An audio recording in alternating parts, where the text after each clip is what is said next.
Welcome, everyone, to the Voice of South Pacific broadcast from Seattle, Washington at Manamo'i Center. Today is August 15. We're already in the midst of the month, 2024. We have a special program today that we are going to talk about, like the public health, Seattle and King County, of the emergency preparedness about the heat and the smoke.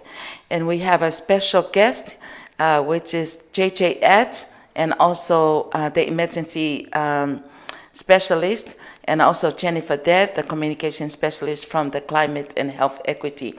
But before we continue on, I would like to ask Pastor Aseli to please lead us with the word of prayer before we continue on.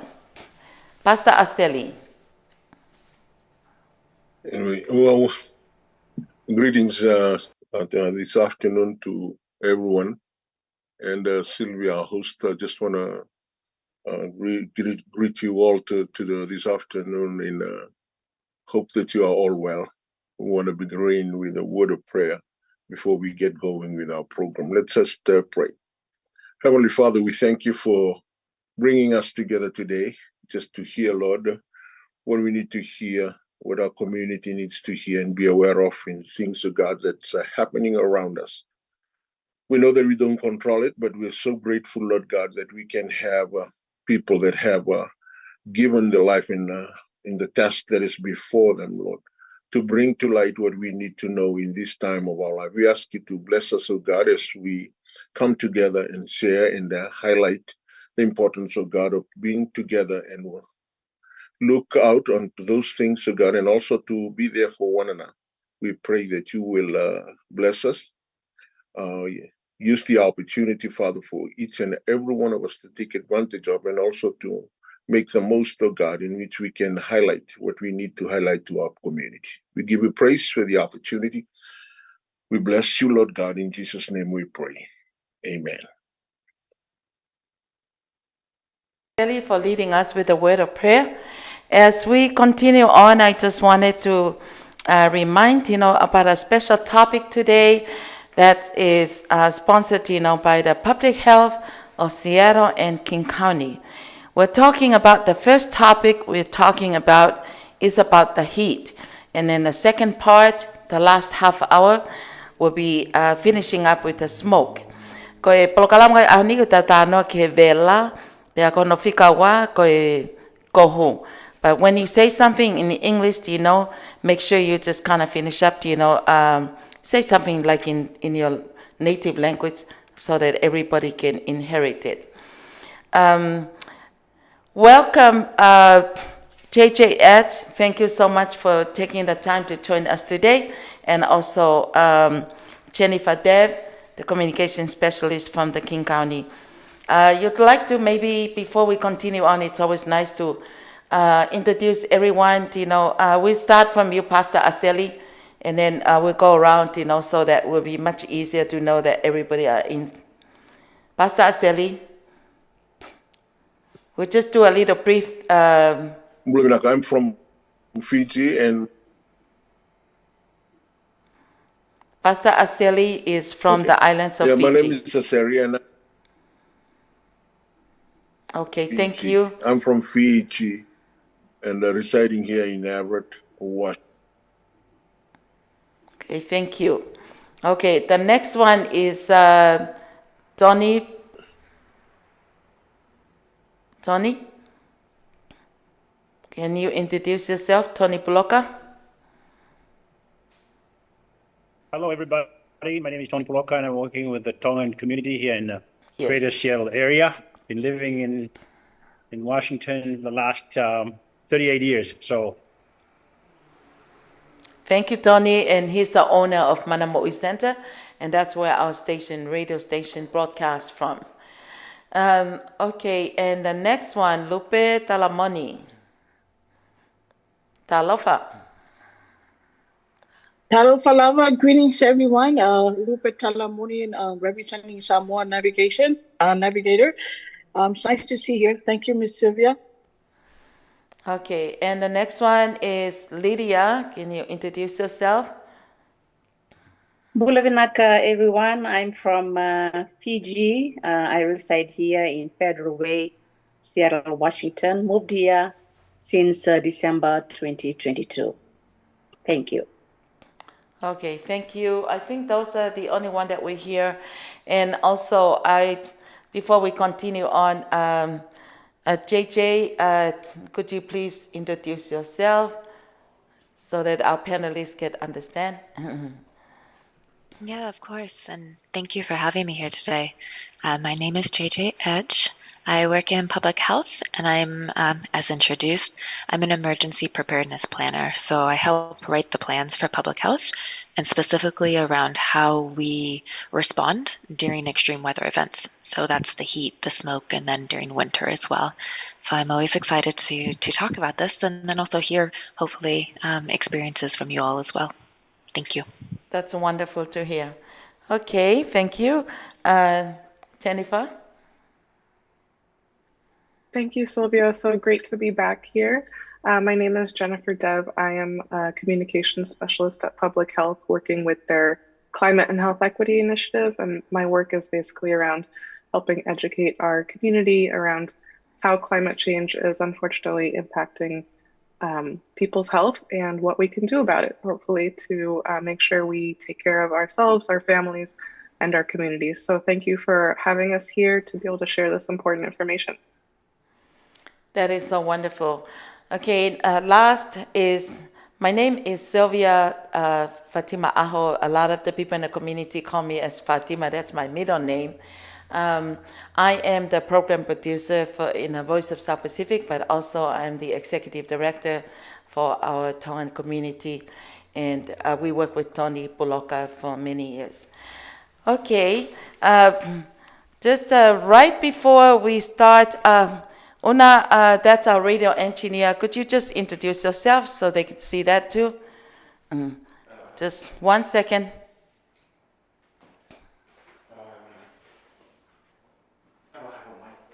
Oh, here.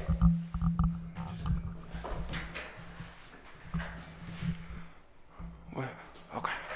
Hi, I'm Una. I'm also known as David Hefa. I'm the producer or the technician here at the Voice of South Pacific. Okay, thank you.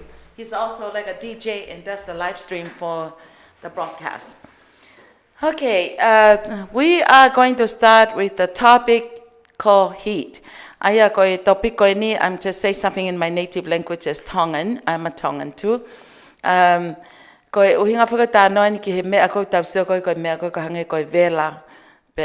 Pacific Northwest. I will give the first question, and every 10 minutes, we'll just pause for a little 20-second with music, Islands Melodious. Okay, I'll ask give the first question because the first come to on the screen. Lydia, go ahead. Thank you. A few lines in Fijian to all the Fijian listeners tuning in. Na itu kumbalatan ng raki katakatan, raki bisau, nantataro sa nabaru tarangin ko, nantataro nga natamo na muna sibi kitikin na katakata. Ma'am, why are we seeing more extreme heat, especially in the Pacific Northwest? Yeah, thank you for that. I think that's a excellent place to start because Pacific Northwest is not a place that people think about having extreme heat, right? We think about the hotter areas. And I think it kind of makes sense first to define what we mean by extreme heat. So when we talk about that here, we talk about summertime temperatures that are much hotter or more humid than what is normal or what's average for an area. So that's really important because some places in the world are hotter or more humid normally. And so it's really relative to what's normal for our region. So Pacific Northwest, we're pretty temperate. We don't have huge spikes in weather. We kind of stay pretty within a certain range all year round. But that means that it doesn't take a lot of heat for us to experience that extreme heat, right? It doesn't take a lot of temperature rising for us to feel that in our bodies and in our health. And that's really important to kind of ground the conversation in. Because I think often we compare it to other parts of the country or other parts of the world and say, your temperatures are only 80, 90 degrees. That's not extreme. But for us, and when our bodies are acclimatized to that kind of more temperate climate, a sudden change in temperature, even 10, 15 degrees hotter, is going to be an acute stress on our bodies. So grounding it in that, we're used to something. We have this kind of normalcy and frequency of where we live. And so the climate we know, and was referenced before, we know the climate is changing, and we know that it's changing very rapidly due to fossil fuels, right? So we're actually seeing more erratic weather, and we're seeing those extreme highs and extreme lows more often. And that's really what's changing our weather here. So we're seeing heat, extreme heat events that are totally outside the norm for our area more often, and they're lasting longer. They're lasting overnight longer. So because it's compounding with the climate change across the board, we're seeing it now, and then the models are also showing that it's just going to increase in the future. And I think tied to that too, one other thing that I want to kind of introduce as a way to think about it too, is that there's still that idea that extreme heat doesn't happen here, right? Because we don't think about that definition of it being what's abnormal for the Pacific Northwest. So we haven't really built our environment to be prepared for those extreme temperatures. So it's really a huge barrier for people taking action because they don't think it happens here. And that's really something that we want to communicate to folks, is that it's that sharp change. Even if you're from somewhere else, as soon as you come to live in a particular area, our bodies adapt to that area very, very quickly. So you spend one winter here. If we have a really hot day in May, your body's going to feel that stress because you've acclimatized to the Pacific Northwest. And that's how this changing weather, we're seeing more of those extreme acute days. And that's what's really impacting our bodies and our health across the board. And in our areas, especially up here, a lot of us don't have air conditioning, right? A lot of us don't have homes that are sealed and protected to keep heat out. They actually often let heat in. So we're at a particular risk as well for the way in which those extreme days are actually amplified in our area, because we can actually get overheated indoors as well as outdoors. And that's a really incredible piece to talk about, because for other parts of the US, for other parts of the world, we've adapted to living in that because it is more normal to have hotter days. For us here, we see a little bit of extreme heat, and we aren't prepared for it. And so hopefully we get to talk about that a little bit more, but you can see the ways in which it's happening because of the climate change, this erratic weather. And so we're seeing more acute days of heat, and that's what's really leading to these kind of health outcomes because we're not used to it. Thank you, ma'am. Thank you so much. Lydia, do you have anything to share, like in your native language in Fijian? Pinaka menina nondo ni warong ting mai ni tuk kumbaletana ulu tanga bimbi raki bibi sao kata-kata sivia sala ting mai bila ruinan raki kena kata-kata ndalo kutu rumah kata laki na tuk kumbaletana kumbo weso era mentana biwasita katiko ni ko bati kertona nonda bulang to kai konita kenyo ni na barorongo tomi kana kena era ni na bukikenda yan butingan nonda baka rau kena tatango maki. Thank you. Okay, thank you so much, Lydia. It's person that say something, like you can just make it like less than 1 minute, in your native language. You don't have to be fully detailed, but just say something, so that they could comprehend the information. Okay, the next will be, I see Lydia. Go ahead and, I'm sorry, Lupe Talamoni. So your hands up, go ahead and ask the second question, and then after that, we'll switch to Tony and then Pastor Aseli.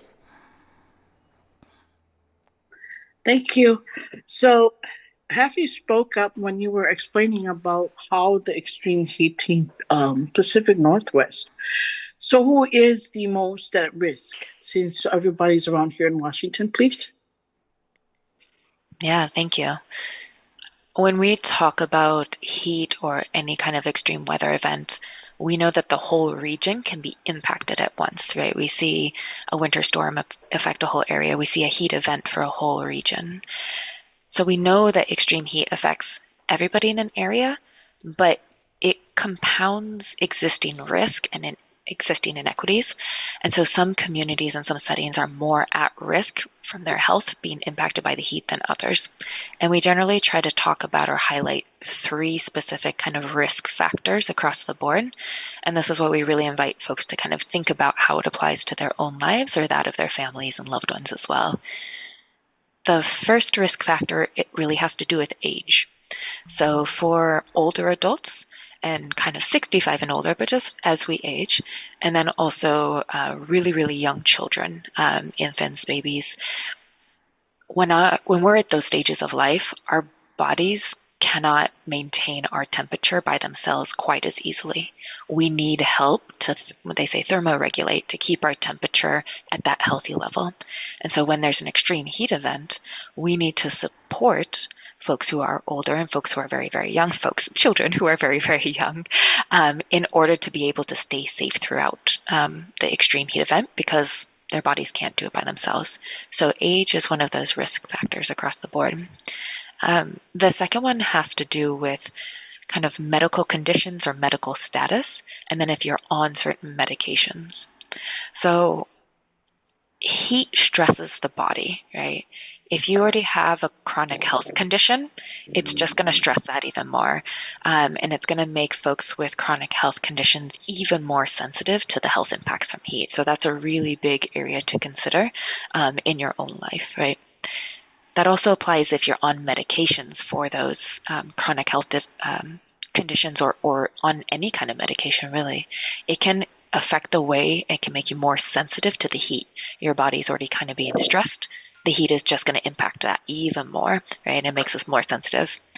I would say as well that tied to that is things that like I didn't always think of like face creams or a lot of antibiotics like doxycycline. If you had a cut and you're on an antibiotic, something like that, that can actually make you really, really sensitive to sunlight and heat as well. So we definitely recommend folks talk with their doctors, because they're going to be able to have that conversation with you of, okay, here's your own medical history. Here's the way in which different health conditions or medications may intersect. And having those discussions about planning for heat events, really, really important for that risk factor across the board. And then the third one is about what we call exposure levels, or like your settings. So I kind of mentioned this before, but normally we think about heat exposure just outside. So this is the folks who might be doing summer sports or leagues or youth camps outside, right? They're going to be more directly exposed to the sun if they continue doing things in the same way they would on a less hot day. So for the extreme heat days, it's just going to impact them even more. This also goes for outdoor workers, right? That direct heat again, this is extreme heat, not just a regular hot day. Extreme heat is going to amplify all of the stress of working outdoors. And then the third one is folks living unsheltered, right? Everything is just going to be more amplified if you're inside of a tent, right? If you're only able to use a fan to cool down, all of this direct exposure from the heat is going to increase your risk of those negative health outcomes, or having to go to the emergency room, for example. So there's that outdoor exposure risk, and then, as I mentioned before, the indoor, which is not something that folks across the country really have to talk about quite as much as like Pacific Northwest and the West Coast.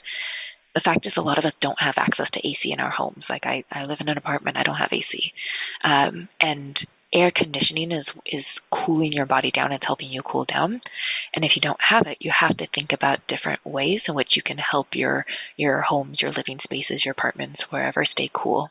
And so it really is a risk factor indoors as well as outdoors. And often we can see that indoor heat stays hotter much longer than outdoors as well, if we don't take action to kind of prevent that from happening.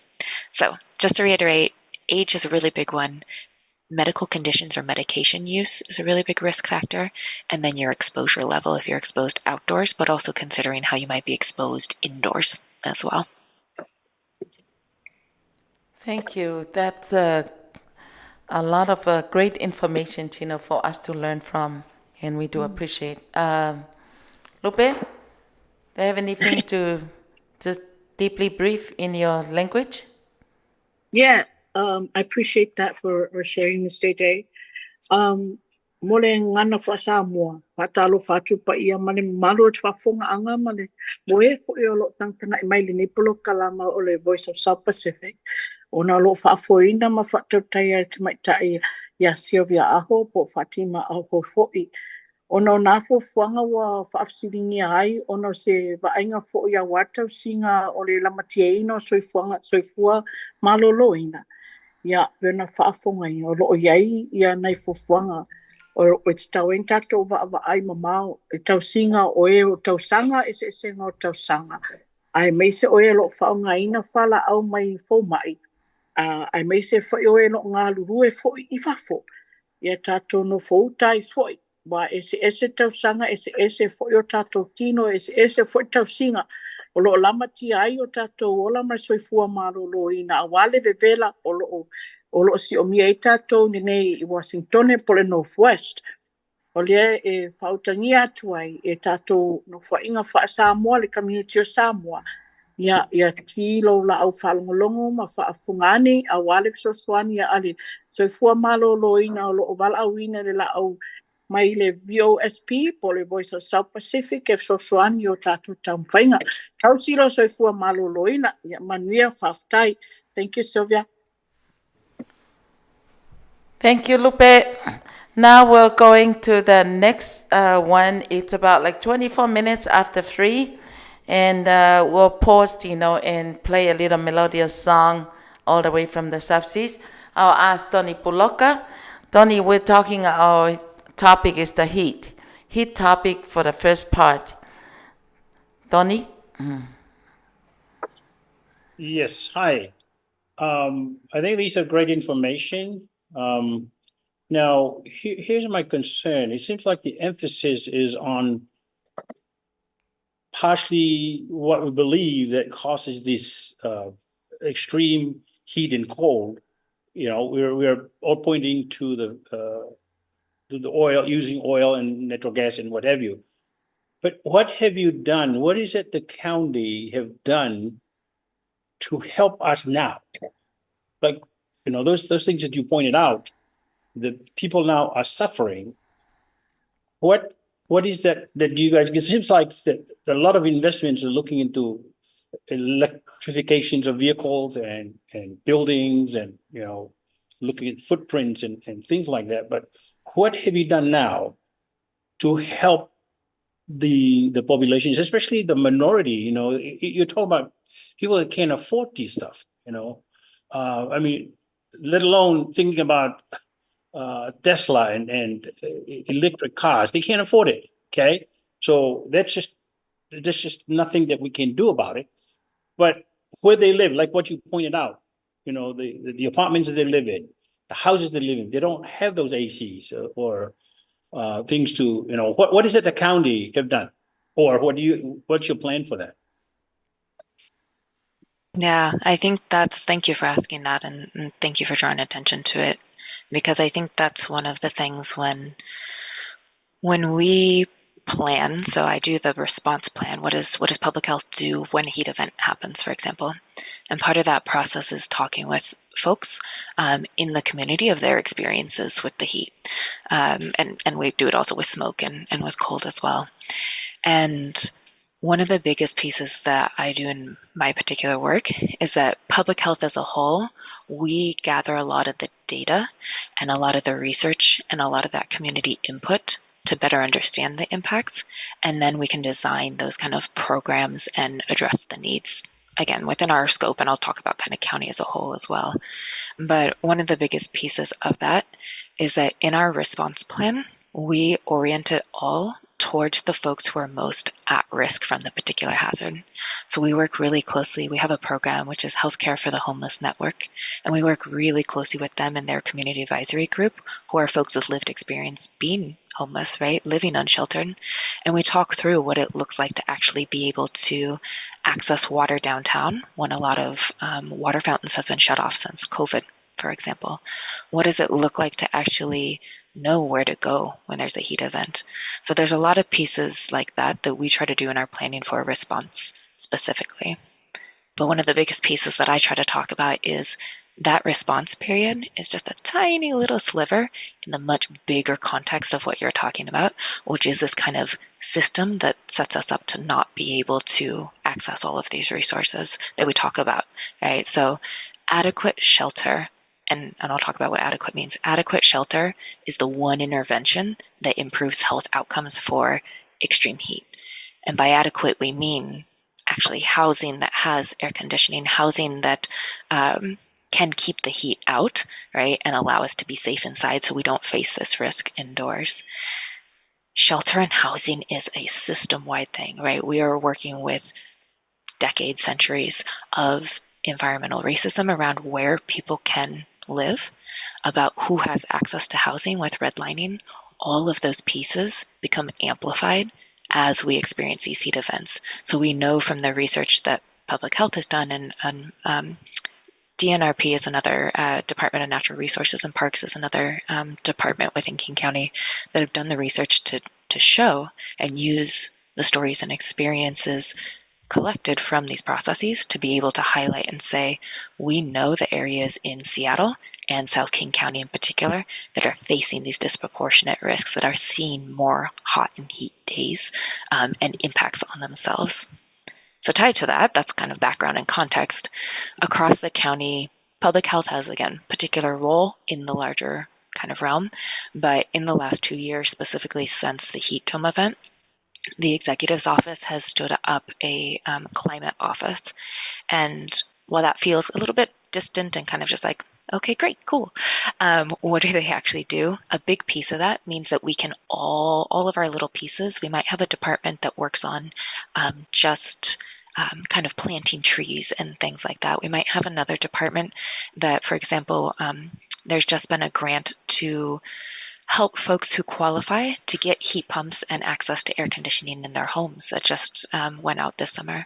One of the utilities programs has partnered with the county to provide kind of reduced rates during extreme heat events, and partnering on little pieces like that. So there's a lot of little pieces at play, and the climate office is a really good space to be able to bring all of these efforts together.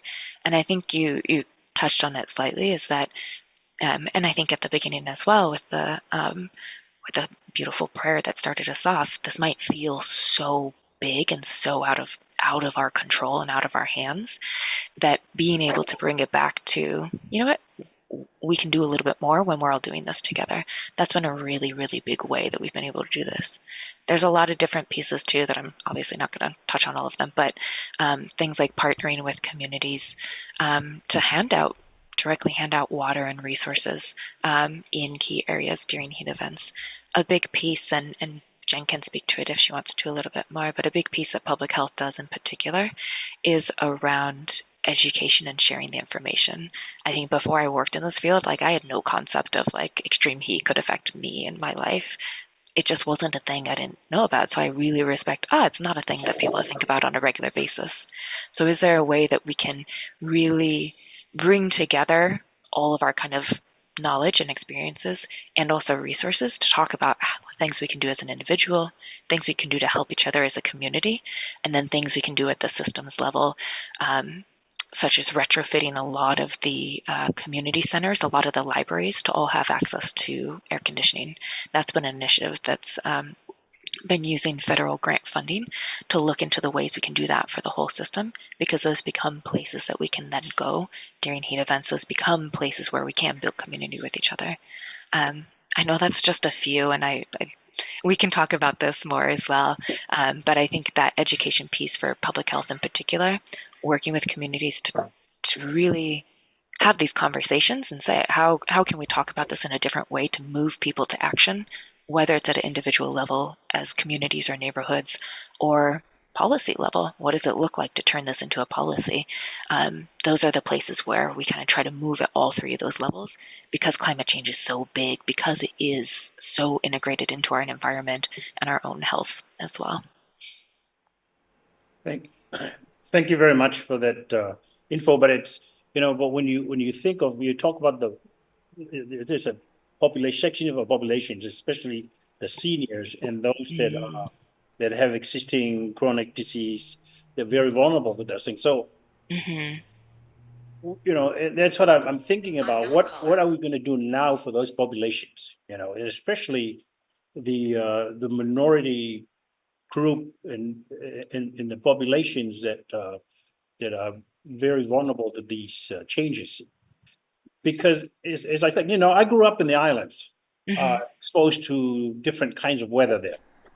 And so I think also that our body will also adapt and get used to this new environment that we are facing. However, with your program, I think it's really valuable to our community, so that we know what is happening to us and how to deal with it. But I'm hoping that there's some, because you mentioned the homeless people. I mean, it seems like that emphasis, because it seems to be very hot topic that everybody is jumping to do that. But how about these people here that are living in their own homes or the apartments, like what you say, that are struggling, they're suffering right now. But anyway, appreciate your informations and what you're educating us. I think these are great information. Thank you.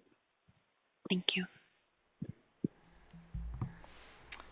Thank you so much, Tony, and thank you, Che, for all the great information that you've been sharing. We learned a lot. I saw a couple input, that was on, please, if you make any remarks, please put it on the chat box, so that way everybody could see that. This one here, they said, thank you so much, like learning about the outdoor risk and the indoor risk, about the heat. Thank you so much for sharing. Yeah. Now, my question is, what should you look for in terms of symptoms to know if someone has heat illness? What should you do if someone seems to be ill because of the heat? Yeah, that's a great question. And that's one where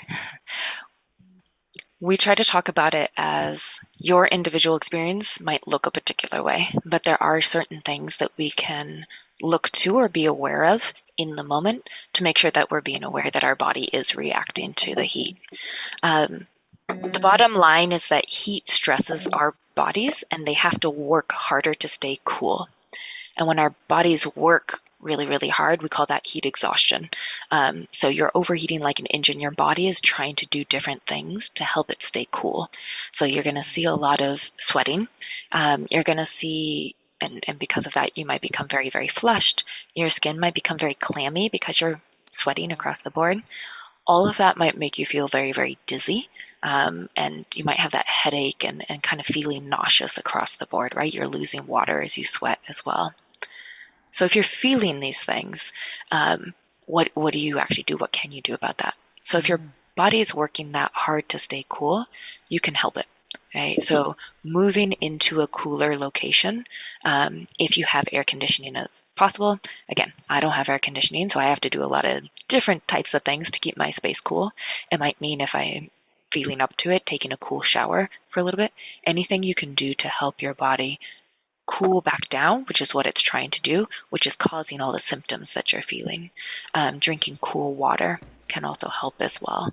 I think the emphasis with that level is that's really when you do want to be taking these actions, because the heat is so hot that just having a fan blowing on you is not enough. If you're continuing to feel these things, listen to your body, right? Your body is telling you what it needs and what it's trying to do.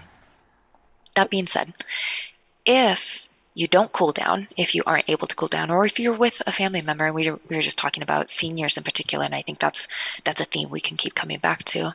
If you have grandparents or aunties and uncles that you're with, inviting them over for an evening, our body just needs help to cool back down. It needs a little bit of relief. Even a couple hours in a cool place outside of a home or outside of being out, or coming inside after being outside, that's going to help your body. So if you're seeing these symptoms and signs in other people, you can take those same actions to help them as well. If those actions aren't taken and your body continues to try to work, it's going to reach a certain place where it's realizing that everything it's doing isn't working. You're not cooling down. It's so hot that you've passed from that heat exhaustion, and that can lead into heat stroke. And that's the really dangerous one. So that's when your body's been working really, really hard and it just can't do it. So it starts shutting things down. And that's when it's very dangerous. So instead of feeling like sweaty and cool and clammy, you're going to stop sweating, right? You've passed the place where your body's like, oh, that was a great idea. It didn't work. So now your body's going to then feel, your skin's going to feel dry. Your temperature is going to be really hot because it can't control it anymore. Your pulse is going to be rapid because your heart's working really, really hard. All of this dizziness can lead to passing out, becoming unconscious. And those, again, that's the really dangerous one that can lead to fatalities, that can lead to really, really severe impacts across the board. So what do you do if you see that, or if you're starting to experience, again, same action, helping someone cool down. This doesn't mean cold. And that's what I really want to emphasize is if you put ice related to that, you're going to shock the body even more. So really just moving them into a cool location, helping them cool down if they are conscious with cool water, not frozen water, and call 911. That is the place where we actually need extra help beyond anything that we can provide. We need that medical attention at that level. And they know what to do, right? And we can see that as well. Often in the heat events, we can see the calls to our EMS system increase because we know people are experiencing these things. So the overall message from it, from those signs and symptoms, is different pieces might look different for you, but it's really important to notice how you're feeling and not downplay it at all. And the solution really is to help your body do what it wants to do, which is to cool down. Anywhere with AC, if you have access to air conditioning, and hydrating with that cool water to help it along. Thank you so much. I do learn something, about the heat wave, that's, even with the fan that blowing air, does not, it's not enough air on you. Thank you so much. And I'm so thankful, that these are great information, because a lot of times, we're outdoors, especially us, Pacific Islanders. I'll say something in our native language. Hango ne ngai whamatala o ko a upeke he vela, o hange ko une hanga ai ke te tā vai vai ya, whe mao ke ino e vai ke lahi. Pea neongo pek te hanga ki tau ai ngahi I whakamomoko ke hau e amo mea. O ko ke lava pe hoko ngai mea koe ni whatupa e puke I e taim ko fu vela I ho tosi no mo mea. Ngai mea pe koe whatokanga pe. Koe ngā he mahu inga pe ke te nofo ke momoko tosi no. Yeah, I don't want to go any further, but I know your time is limited. I'm going to ask, just please to play a little melodious song as we are going to switch to the next topic, the smoke. Ko smoke in our Tongan language, ko ahu. Ko ale ko ahu. Hangepe for those, like that. Even smoking cigarette, that's also like smoke, that's going on the air. And then if someone is not smoking, but you're sitting right on the next side, you're breathing all those smoke, to you. That's exactly how the smoke goes on the air, it affects the people that are breathing it.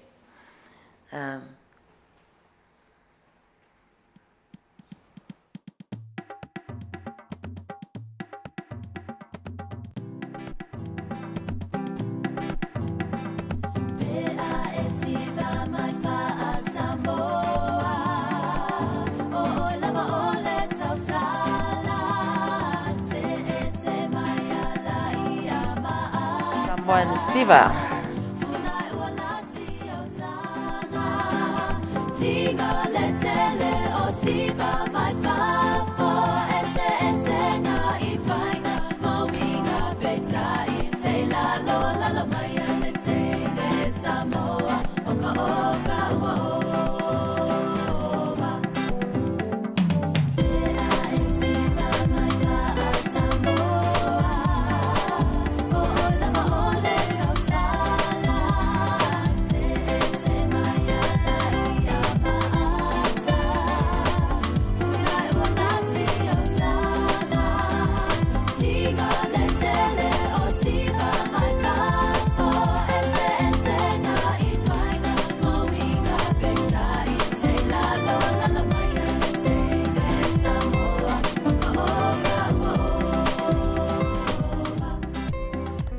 Okay, thank you everyone. Right now we're about like 43 minutes after 3. We only got like 17 more minutes, to go. And we'll have to end on time because as Jennifer would like to, to leave on time with the special guest today. I have Leanna Tubo was just asking, like about the heat, but I think it's more combination of the heat and smoke.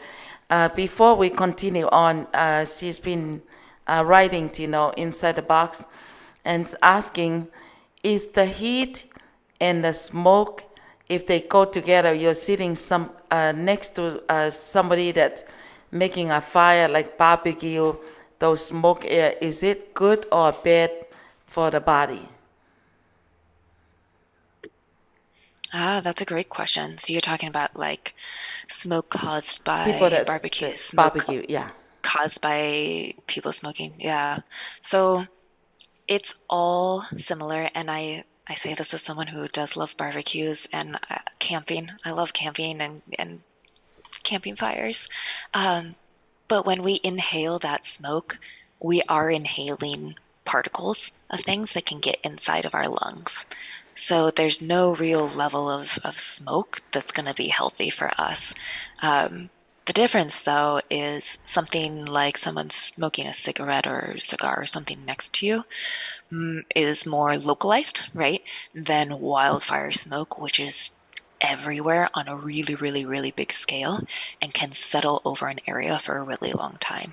And that being said, that's just a matter of scale and maybe how long you're being exposed to it.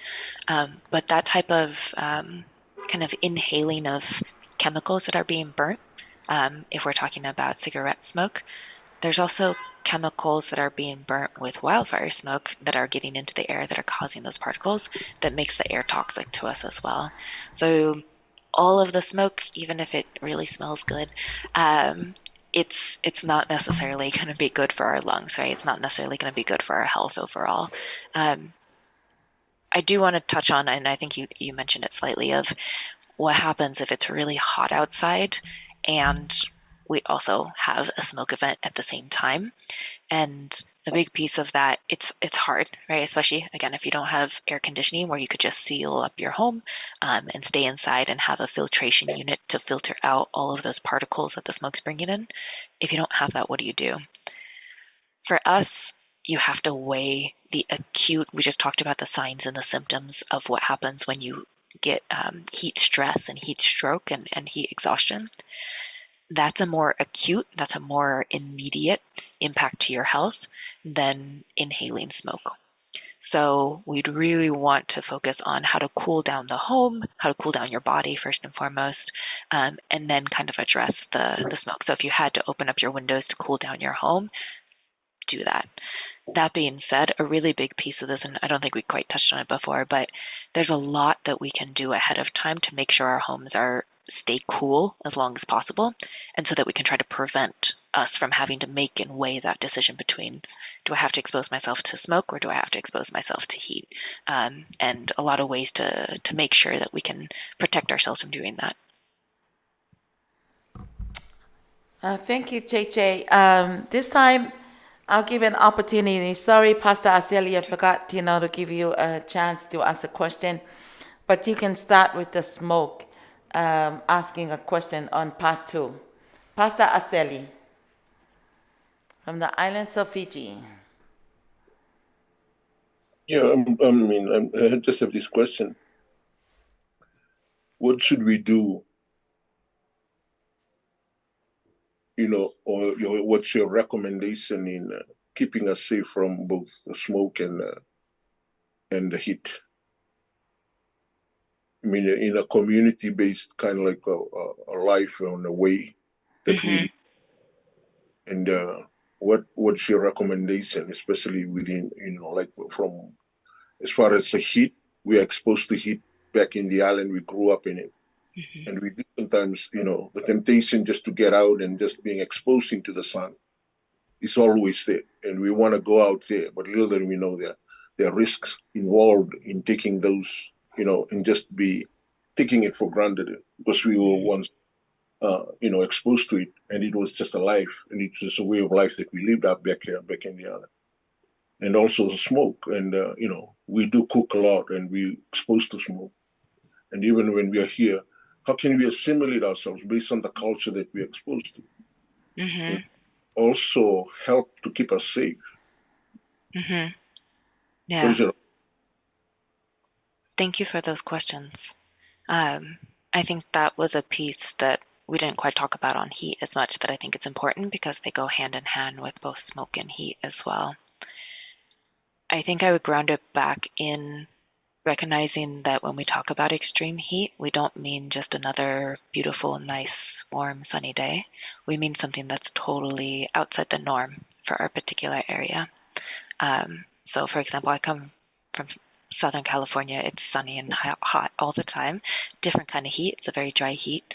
And when I come up here, sometimes I feel, or when I moved up here, sometimes I feel hotter in the summer. And I know it's not the temperature. I know it's not the humidity. It's not humid up here. So why do I feel that way? Why do I sometimes takes me longer in the spring and the summer for my body to adapt to what is actually not as hot as what I grew up in, for example. And a big piece of that is thinking about the ways in which our bodies do acclimatize very, very quickly to more temperate, more lower temperatures that are kind of less fluctuating throughout the year. So these extreme events, and we're only talking maybe 2 or 3 events per summer now, which is actually 2 or 3 events more than used to be in the past. But these are the days when it's really, really hot, and it's really, really hot overnight. That is a key piece of extreme heat. And I'll talk about it in terms of wildfire smoke too. But that's a key piece where our bodies don't have that. We're not in line with nature quite as much, when normally we'd be able to have hot days and cool nights, and our bodies can follow that rhythm and stay healthy, and we're used to it and our bodies have adapted. For here, with things like, and we touched on this slightly, but urban heat islands, right? Those can amplify the heat. That's not something we should adapt to. That's something that we should make the environment, our built environment, work for us to keep us safe. Right? We should be thinking about the ways in which we can build sustainably to stay safe and healthy. That being said, right now in this moment, we should be able to recognize that I am feeling differently here. Why the risk is different to me here, and why is that? And then to your point, what can we do about it? So I think for both, we talk about kind of 3 things. One is knowing where to get information of when a smoke event is going to happen or when a heat event is going to happen. That is one of the benefits of technology at this point, which is for heat, the National Weather Service, who we partner with locally, even though they're a national agency, we have a really great partnership locally, and they have a heat forecast. It's called a heat risk forecast, and it can tell you up to 7 days in advance, not just when warm summer days are happening, but when a heat event is happening and what to do about that. And that's great. That gives you a week to think about, oh, we were going to have an outdoor event. Maybe let's postpone it. Maybe let's have it earlier in the day. That's a really good way to continue to connect as community, continue to do the things that we love to do in summer with that risk in mind. Let's not hold it from maybe 3 to 6 p.m. Maybe let's have it be a morning thing.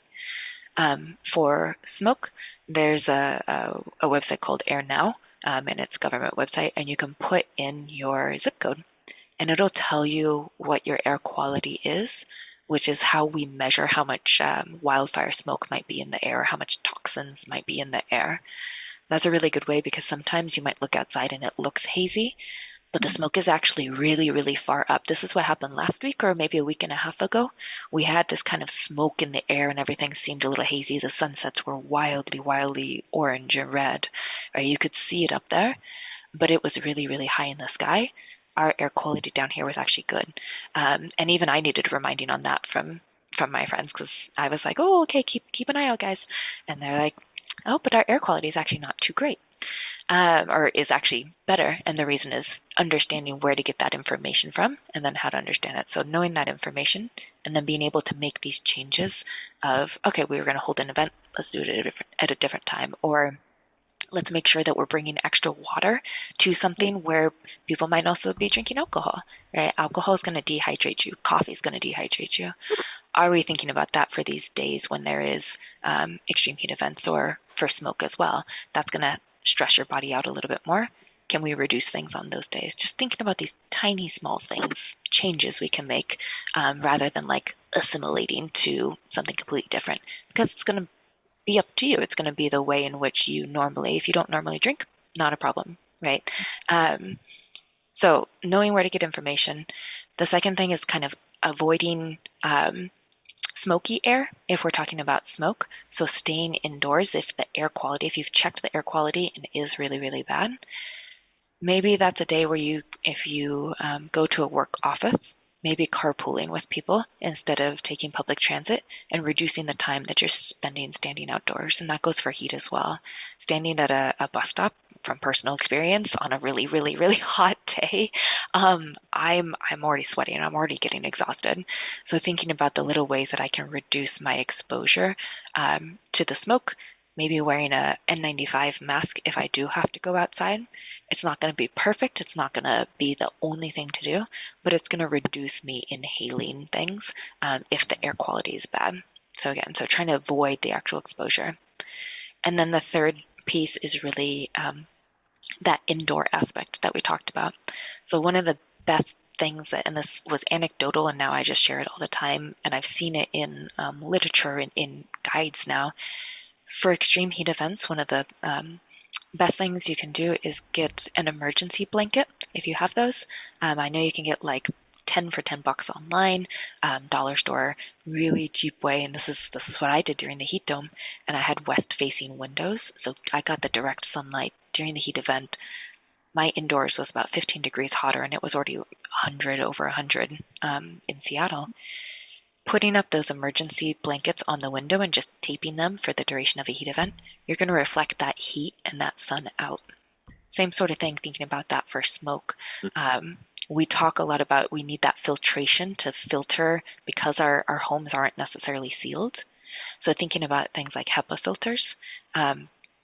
Because of COVID, and talking about indoor air quality, not just from smoke, but from you can harm it from like incense or from burning things inside, from fragrances even. A lot of times HEPA filters or air purifiers, they've gotten a lot cheaper, and they've gotten a lot more accessible, which is great. And I say that knowing that I've also watched them be price gouged at the beginning of summer, the beginning of smoke season. So I do try to look for, okay, is there a sale going on? Let me remind myself to get a new one, something like that. But those are ways that you can keep your indoors both clean, you're filtering the unit, or you're filtering the air for smoke, and also you're keeping your indoors as cool as possible for as long as possible. And that's really what's going to help us. Again, if you don't have access to AC, it's not a flip of the switch and you're fine and you're living through the heat event and it's not affecting you. That's not the reality for most of us. So it's really thinking about these ways, keeping a room that you know is going to get hot, keeping the door closed, or not using your oven or your stove during a heat event. For right now, heat events tend to be maybe a couple days. They are getting longer, which we'll have to think about ways in which we can then work on this more. But when I look online and I see a heat event is coming, I think about, I go to the grocery store once a week. I think about what I'm going to eat for that week and try to think about ways in which I don't want to use the stove. So maybe I'll pre-make things ahead of time. Maybe I'll have like smoothies as a dessert, something that I know is going to cool me down because I know I'm going to be extremely warm in my place. And then the last piece, really preparing, is having this conversation with family, with neighbors, with your community of like, if I have to leave, where can I go? If I know my home and my living space is too hot, can we talk about maybe bringing people over? I think I said this before, but like a trick that I've used is bringing my grandma over for like a movie night. And this is what I do when I go home and I know there's a heat event, because often people don't want to leave their homes and they do get overheated. And I think this was mentioned before, but seniors in particular living at home without access to heat pumps that are going to help cool things down, or AC, what are the ways in which we can have these conversations now with the folks that we are connected to and at that level to be able to say, what does it look like for us to help each other in the moment and check on each other and help us keep cool? And then even also knowing, oh, there's actually a community event that a city is putting on. That sometimes is what we encourage, so that they have places open longer into the night so that people can be in community centers that have AC. That's a way in which we try to get our partners at the cities who are in charge of like emergency sheltering or supporting like different senior centers, getting them thinking about different ways in just building community through this particular event. And a great way is to have these conversations now of like, oh, if we do have to leave, if I can't keep my home cool, what does that look like? What happens with my pet? What happens with, my medications that I need to keep cool? So having those conversations now, and I know that was a lot longer answer than you probably wanted. So forgive me for the translation that must go into that as well. But I do think what makes me hopeful about a lot of these things is that there's a lot of things we can do to prevent what I talked about of the like extreme health impacts. And also it does take that kind of moment of let's pause, reflect about how we've been experiencing heat or smoke in the past. And are there things that we can do differently to stop it from impacting us going forward? Okay, thank you. I know that we're just on the edge right now. Jennifer, do you have anything to share? Because right now we're at 3:59. We have not really asked most of the questions, but she also covered also the explanation. Thank you, Sylvia. I mean, it's up to JJ. I'm not sure if she has an obligation after this. I can stay on for a few more minutes, but I'll leave it up to JJ. Yeah, I can stay on for a few more minutes too. Oh, okay, that's wonderful. Thank you. The one thing that I heard, that was very important, you talk about the health impact because of the smoke that, what is before we continue on, I would like to put out, what is the most thing that impact in our health from the smoke? Yeah, that's a really good question, because that was definitely something. So I mentioned I'm from California, so we're used to wildfire smokes, or wildfire smoke happening often and every year and significantly. And I think one of the things, and again, this is adapting or coming into Pacific Northwest, where on this side of the mountains, we don't get smoke as much. So I never really thought about like, okay, what does it actually mean if I'm inhaling smoke or I see the smoke lingering for a really long time? If folks remember, I think 3 or 4 years ago when we had a really, really bad fall and the smoke was here for like a week plus at a time. The short version, and then we kind of touched on this at the beginning, is that wildfire smoke makes the air genuinely toxic to breathe. So there's no amount that's considered safe. And so we have to really work to reduce how much we're actually inhaling. And we can do that through kind of those ways we talked about of keeping the indoor air clean. Or if you're going out, reducing how much time you spend outdoors, wearing a mask if you are going to be outdoors. But what does it actually mean to like make the air toxic? When wildfires happen, they're burning material. It might be organic material or inorganic material as well, especially if it's burning homes or places along the border between urban areas and natural areas across the board. And that burning process creates the smoke. That's what flows into our area. And especially in the Puget Sound, where we're between two mountain ranges, it can just sit here and it can just sit on us for days, and it's smoke that might be coming from fires that are actually in Alberta down to California to Montana, right? And so when you're breathing in that air, it's actually very, very tiny particles. The smoke is particles being suspended in the air. So as you breathe it in, those particles can actually get deep, deep, deep into your lungs, and they can actually enter your bloodstream. So what happens then? They cause inflammation. So again, this is a stress on your body. It's causing things like in the immediate, itchy eyes, coughing, you're getting a sore throat, you're struggling to breathe. If you already have pre-existing conditions, it's going to stress those even more. Asthma, bronchitis, all of those things.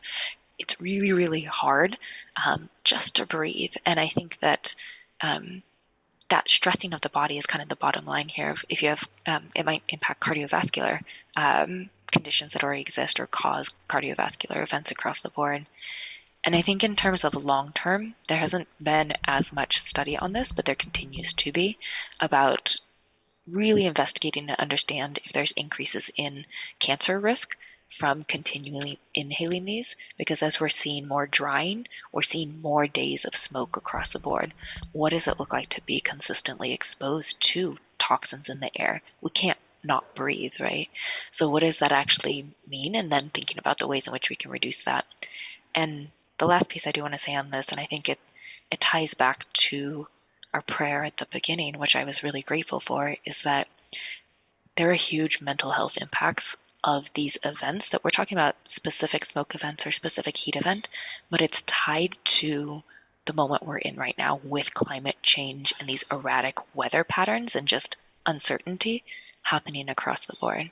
So the impact on mental health, especially during really long-term smoke events, not just physical health, but like the way in which mental and physical are intricately entwined, that's a huge piece that doesn't always get centered in these conversations, but we all feel it.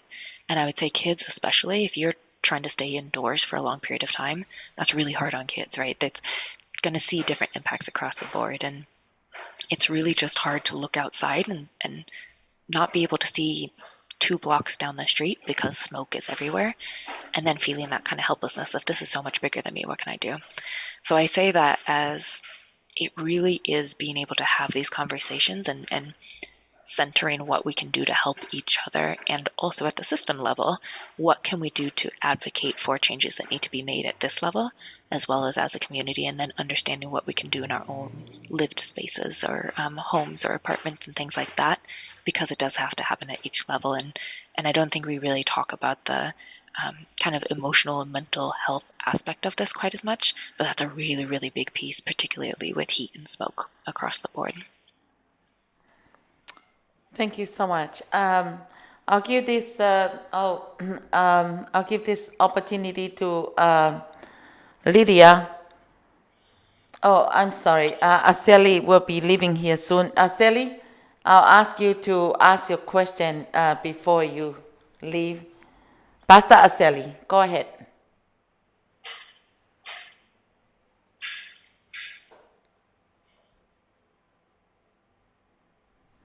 Pastor Aseli, can you unmute your phone? Okay. Oh, you want me another question to ask here? Yeah, about the smoke. Yeah. Yeah, I mean, I'm just wondering what's the risk, that involved if if you're careful with how we treat being exposed to smoke. Mm-hmm. Yeah, the risk very, very similar. This will be probably the shortest answer I give, but the risk is very similar to heat as well, to what we talked about with heat. So wildfire smoke, there's no level of inhaling it that's going to be okay, but it's going to impact some groups or some settings more than others. So it's the same risk factors of age, right? Babies and children under 18 are more at risk because their lungs aren't fully developed yet, right? So they might be breathing differently and inhaling for their body size more of that toxic air across the board. Same for folks older, 65 and older is generally what they say is a cutoff. But as you age, right, you're going to also be compounding with the second risk factor, which is medical conditions. If you already have asthma, if you already have bronchitis, this is going to inflame that even more. And that inflammation is really going to stress anything else that's happening in your body at the same time. So again, just like heat, prevention of being exposed is really the best thing across the board. And I think one that we didn't talk about in heat as much, but is very much true there as it is in smoke, is people who are pregnant, right? That inhalation of the smoke, it can be harmful both to the mother and then also the development of the baby as well. And that can lead to things like preterm births across the board. And then the last piece always being that exposure level is that risk. If you're spending more time outdoors, you're going to be inhaling more of that smoke. If you spend more time indoors, but you haven't taken the steps to have things like HEPA filters or air purifiers, or even something as easy, which I actually have mine right now, putting a kind of a filter behind, we call them MERV 13 filters, but putting a filter behind a box fan, right? As you move that air around, because it's actually getting quite warm in my apartment today, it filters the air that you're pushing around your apartment. That's helpful. That's filtering out all of these little things. And that's something really, really easy that you can do to reduce that particular risk of all of those toxins accumulating inside your home. So those exposure levels are really one of the big pieces that we try to work around, and we partner a lot with sharing information, especially with outdoor workers and youth camps that are going to be outside during the summer, working not even just during an event, but ahead of time. We talked about like, what do we actually do to change outcomes? This particular year, Jen and other folks in the comms side of the house have worked really hard to get those information and resources to our summer camps, to the folks who might not be thinking about this at the moment, and then talking about resources of, hey, consider checking this air quality before you plan events for your week. Think about other ways in which you can reduce that exposure, because that exposure level is huge. If you've never been exposed to heat or smoke, you're not going to feel those health impacts, and that's one of the biggest changes we can make. Thank you. Thank you. Thank you. Thank you. Okay, I'll give this opportunity for Lupe Talamoni, and then Lydia will be next. Lupe Talamoni, what is something that you think of the smoke air, affect your health or the people in the community? And please, everyone, share it, to the community so that they could also comprehend the information. It's very, very important. Lupe? Thank you so much, Sylvia. You're welcome. Thank you, Ms. J. That was a great explanation that really helped Exactly. us, because we're having our conversation right now. Yes, indeed. And then because there's a lot of us that we infected, we have asthma, even our young ones, and a little bit of heat, yes, plus smoke, like Pastor was also mentioning about having fire back those that we get exposed from. So we're here, a little bit allergies from here, from there, but smoke absolutely is the bigger risk for us. So even though we have inhaler medications and help things like that to prevent it from the heat and the smoke, but my question that I really want you to about help us out for is that what should we do? What should we do if we know we get affected more from in homes, on our valleys or lands that we're stays on? Do we have to go to a different or higher mountains or somewhere else just to get those clear air for ourselves, because indoors and outdoors feels going to be the same. Yeah, that's a good question. That was, yeah, thank you for sharing that. I think one of the things we talk about, I think we kind of touched on it, not quite as directly, but we know across the board that certain communities are having health impacts compounding on them even more, right?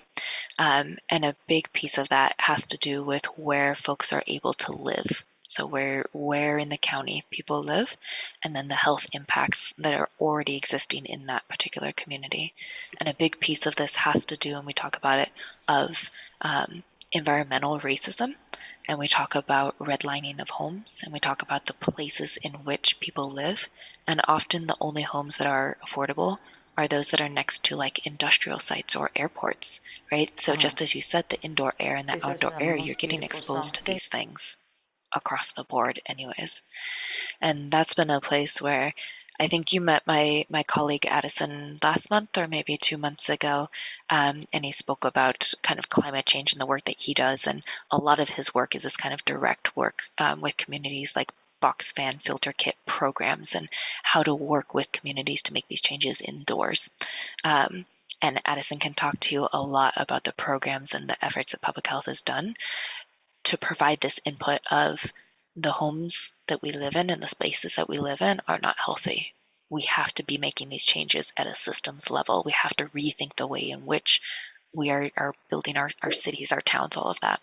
So to your point, one of the conversations that we had about at what point do you, as a public health agency, have a message to the community that you should actually leave that area? And that's really, really, really hard to do. It's really hard to say no place in a particular region, valley is safe. You have to evacuate, because that's really hard to do. Evacuation across the board is really, really difficult. So I say that all to say it is a hard decision, and it really, really depends on, I think, being able to have that conversation ahead of time with friends, with family, with understanding the smoke that's coming, with being able to say, hey, we're also contributing to this in barbecues and cookouts and things like that. Is there a way we could set that up where we know there's wind and it's going to blow the smell away from where everybody's sitting? That's a thing that we do in our home, that we shifted around where like the barbecue was, right? Because it blew right into the house and we'd be inhaling that. And grandma, my grandma would be inhaling that, and she is 96. And those are the little things that I wouldn't think about that unless I worked in this. So little pieces like that of, it's not always going up into the mountains would be better, because actually sometimes the smoke is higher and we're actually safer down here. And that's what the weather people can tell you. Your air quality down here is safer, but actually it's not as great up there. That being said, one of the biggest pieces that I'm grateful for is that in our particular region, even though we live in the Puget Sound, which is a basin between mountains, we are close to the water, and the ocean is, I come from a coast. The winds and the ocean bringing in those winds to our area make this particular area, as it relates to smoke from wildfires, they don't stay that long, right? They can, but often we get that reprieve from the air. So thinking through the ways in which, we know we get winds in this particular time of year. We know between August and October, we often get wildfire smokes in the rest of kind of the Western United States. We know those are going to be worse times for us. What does it look like to think about, okay, what can we do differently to maybe reduce our exposure to that? Or are there different ways that we can have conversations that work for us so that we can still come together and celebrate community, and also are thinking about the health impacts of something that we're doing? There are ways to do it. There are ways to think about, let's have our barbecues, let's do that, and let's also do it in a way that's not going to blow the smoke into where the kids are hanging out and playing. Little pieces like that. And I don't mean this as like dodging around the subject. I mean it as very much, it really has to be a conversation, because the park that you're in one day might look like a different park the other day, and the ways in which you might expose to smoke, whether locally or wildfire smoke, right? One might be a particular day, one might be a particular season. And it's really just sitting down, having those conversations and trying to really make it work for you. And with the recognition that we do want to stay safe and we do want to make sure that we're still able to come together and do the things that we like to do. And sometimes we didn't even know we were exposing ourselves. And that's, I think, really the first place for the conversations to start. I hope that was helpful.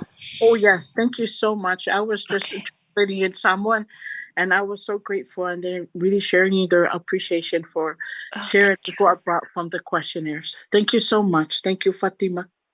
Thank you.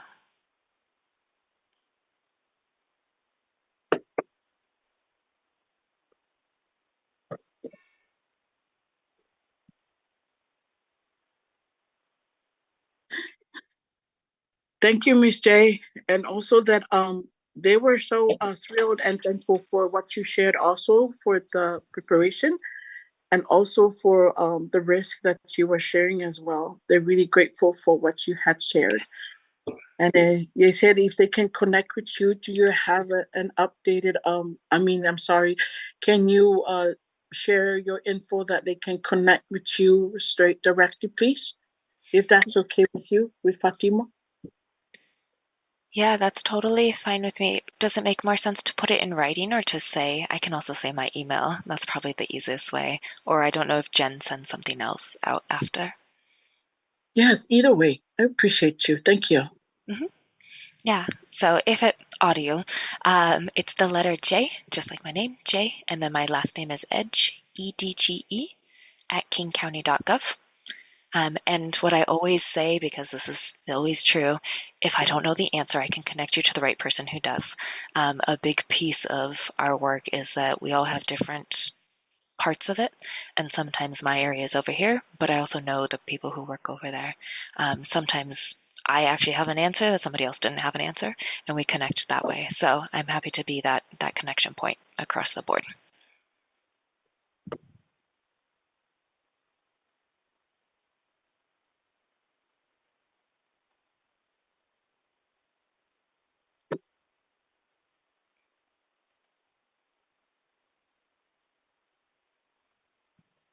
Yes, got it. Thank you so much. And I think Miss Sylvia is trying to work her way back in, but I didn't mean to take over the space.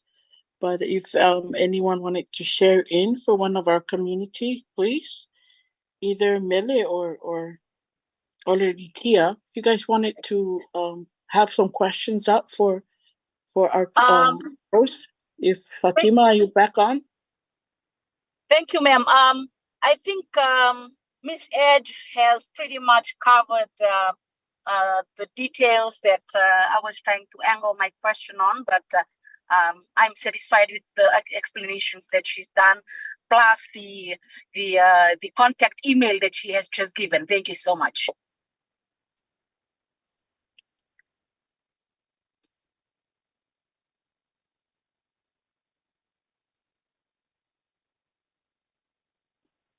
Oh, thank you. Fatima, are you back on? Yes. Yeah, thank you so much. Yeah, I'm on. So did you get all the information that you need, eh? Thank you so much for sharing. Yes. Yes. Now we're going to go to Lydia Tangunu because we only got 10 more minutes to go. Less than 10 minutes. Ma'am Sylvia, I've already mentioned the question that I was trying to ask. I think I've got the details because of the thorough explanations done by Ms. Edge, and I'm satisfied with everything that she has explained, plus the contact email that she gave as well a few minutes ago. So I'm okay. Thank you. Okay, that's wonderful. Okay, we're going to cross over to the islands of Fiji, to the Toso Mai, and then we'll be wrapping up.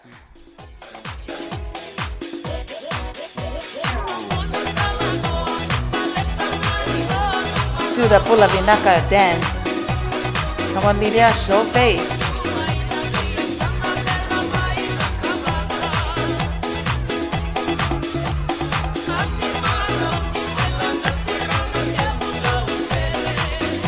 Hi, Lydia. Thank you, Miyako Nelson, for tuning in. Also, Bella Maya. And a lot of other people here. I just saw that we have like 16 tuned in, but I don't see your name here. I don't see the name. I only see the listeners.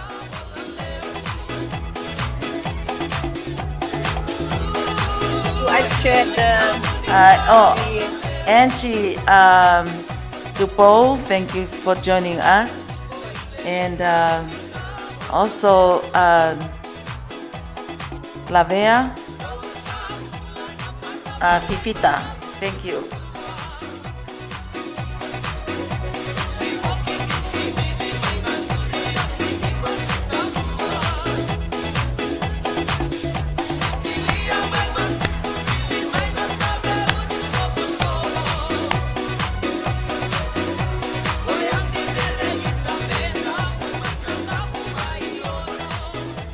Okay, the question that I wanted to ask,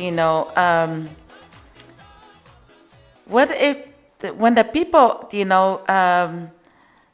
get like the wildfire smoke, other than that, like could be like from anything, like could be like a smoke, like in a neighbor house burned, like a vehicle that crashed on the road, that have the smoke. Those are all affect,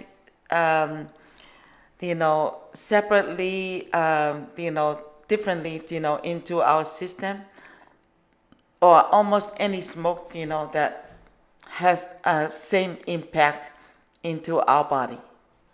I'm talking about like a car smoke, crash on the road, like a house, that got burned down in a neighbor, or like the wildfire smoke. So first of all, maybe I should try to clarify my question. Which one is the most, dangerous type of smoke, or they all have the same impact, on our life, on our health? Yeah, I think that's a good question because I think that's something that we often think about it like, is wildfire smoke as bad as something else? Are cars worse? With smoke, because our lungs are very delicate. So all types of what we talk about when we talk about like indoor air quality or just air quality in general, there's a lot of different types of the ways in which our air can be impacted. All of them are not great across the board. It can also really matter on your immediate health and also long-term health, how often and for how long you're inhaling this. So for example, firefighters who have been working for 30 years, they've been inhaling all kinds of smoke a lot longer duration than maybe we might with only 1 or 2 wildfire smoke events a year. The smoke is bad across the board. It's still going to impact us, but one is a much longer duration, and they're going to see perhaps more risk of cancer, right? And that's where a lot of those longer term studies come from. That being said, one of the biggest pieces where there's a lot of research and also came a lot of funding for this research came in response or conjunction with COVID, was trying to understand our indoor air quality, because we think of inside our homes as being safe from things. But as we kind of talked about today, a lot of our homes aren't built to keep heat and to keep air out necessarily. They let a lot of things seep in. So a big piece of that is trying to understand it might not just be from the highway, right, outside. That's really bad to be living next to and inhaling for a long period of time. When there's a heat event, it might also be evaporating a lot of chemicals that are on the road. That becomes air particles that you're inhaling as well. Wildfire events, same sort of thing. We're also seeing that with indoor air quality, and that's why we really recommend folks think about air purifiers, especially as they've become cheaper. They used to be really prohibitively expensive, and they've become a lot cheaper now, to help clean your air from anything, from allergens, from pet. I don't know if you can hear, but my cat is yelling at me right now, and she sheds a lot. And I noticed moving up to this area, I get allergies, and I never used to have allergies before, right? I do kind of live near the highway, and I can sometimes, when it's really trafficy, feel like, oh, I feel gross this morning. Why is that? Oh, I left my window open. Investing in an air purifier helps with all of those pieces. So to your question of which one's worse, all of them are bad. And really the way that we try to think about reducing risk is to make sure that we're taking steps and actions to make sure that we're cleaning the air that we breathe the most for all of those things.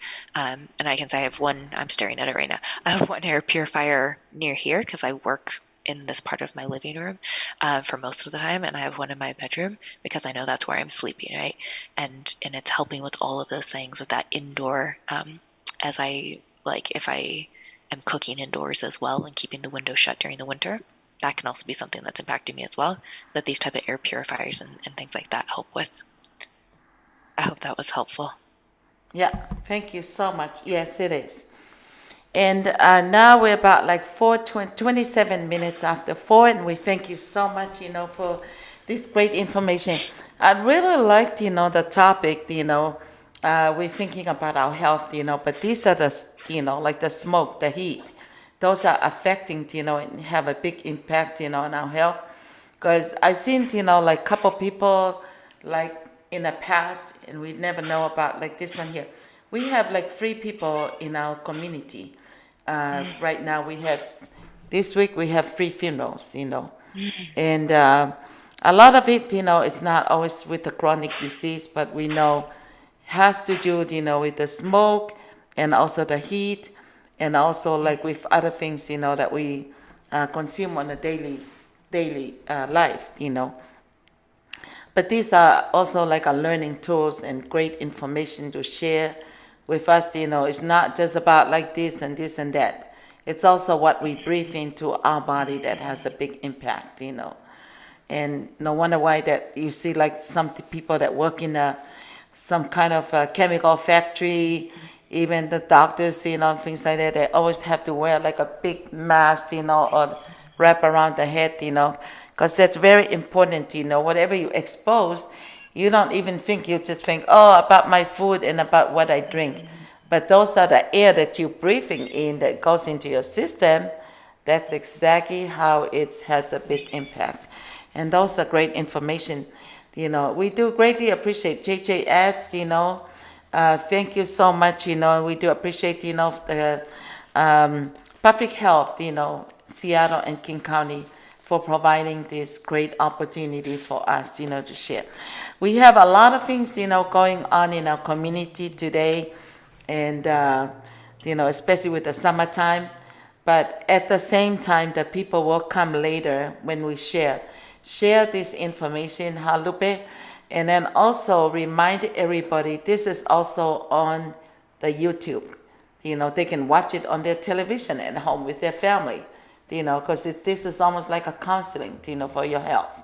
And it's just nice, to educate others. It's also like an health awareness, it's better to it's better to prevent than cure, At least we have those great information. I do greatly appreciate, and thank you so much, Jennifer Deb, for allowing this opportunity to bring this great opportunity for us, as Pacific Islanders. We also have some folks, from the other Pacific Islanders organization.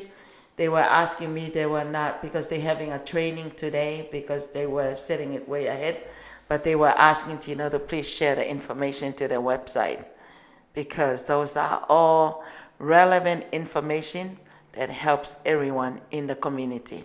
Not just us Pacific Islanders, but to everyone. And especially it's in English so that the people could understand. Thank you. Lupe, do you have anything else that you wanted to just to add on or say?